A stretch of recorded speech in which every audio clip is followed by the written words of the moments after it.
After a spate of worrying political violence, lawmakers on both sides of the aisle are calling for more security. On top of the targeted shootings of Minnesota lawmakers this weekend, a bystander was shot and killed at an anti-Trump rally in Salt Lake City when security responded to a gunman with an AR-15.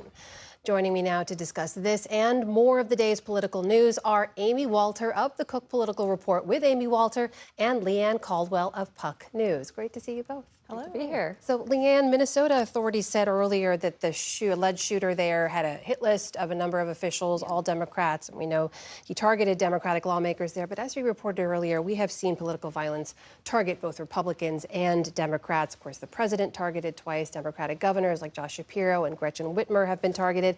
Is it fair to call this now a bipartisan concern? What's the context for this message right now? Absolutely. It's been a bipartisan concern for many years now. This really started when there was the shooting on the baseball field with Steve Scalise, who's now the Republican leader, was shot and nearly lost his life.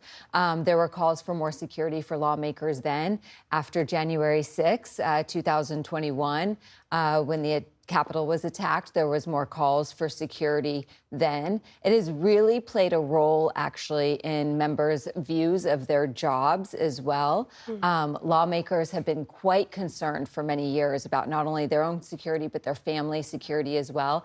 And my former colleagues at the Washington Post had a great story a couple of years ago that shows that members have increased their congressional budgets on security spending alone 500% just from 2020 to 2022 because of these concerns. And so it's absolutely something that everyone is worried about, and that's why we're going to see more briefings and more calls for increased security this week. Amy, at the same time, Leanne mentioned January 6th. We should note that President Trump did pardon many of those, even among the most violent people, on January 6th. But today, he condemned the Minnesota attack and said it was unacceptable.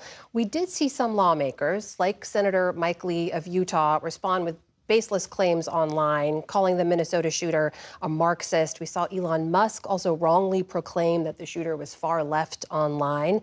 How does all that noise around the shooter's background impact the division and the discussion right now? Yeah, I think all of this is contributing to a number of factors for people who are in public service and people who may want to be in public service. If you're in office right now, I think it has a chilling effect.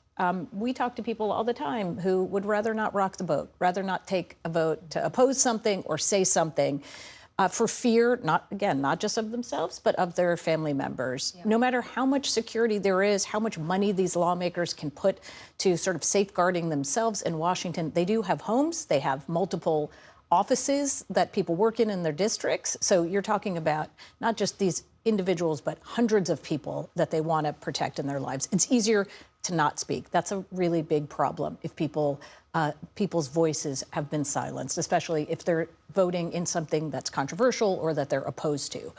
The other is about recruiting and retaining the best in the business.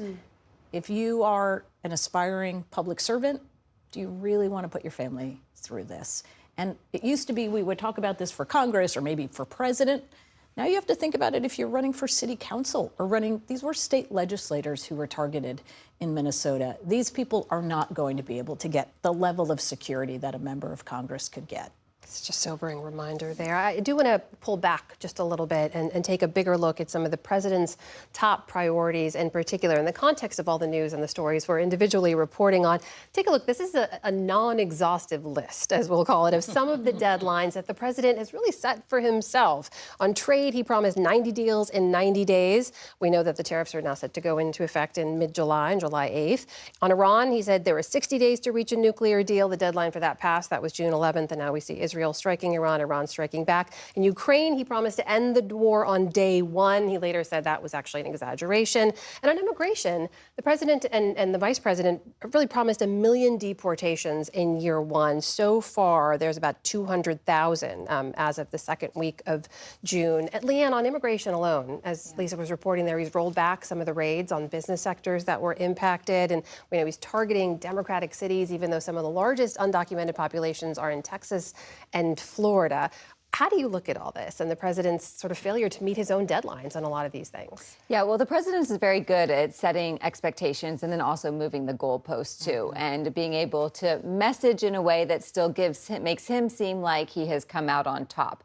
And so that's one of his superpowers. But you do see in polling that people are starting to get frustrated, maybe not with missing deadlines, but just with the back and forth, the chaoticness of what is actually happening. I mean, on immigration specifically, Donald Trump pulled back after he had heard from his agriculture secretary, who was hearing from Republican members of Congress and business leaders that it was impacting their businesses, farms, and then of course he was in the hotel and restaurant industry. He knows a lot of people in that industry too. And so instead of making it seem like he is pulling back from a promise that he had, he has now redirected his focus on states and cities where Democrats control, promising still to meet his deportation quotas by focusing on immigrants who he says are criminals, the ones that live in blue states.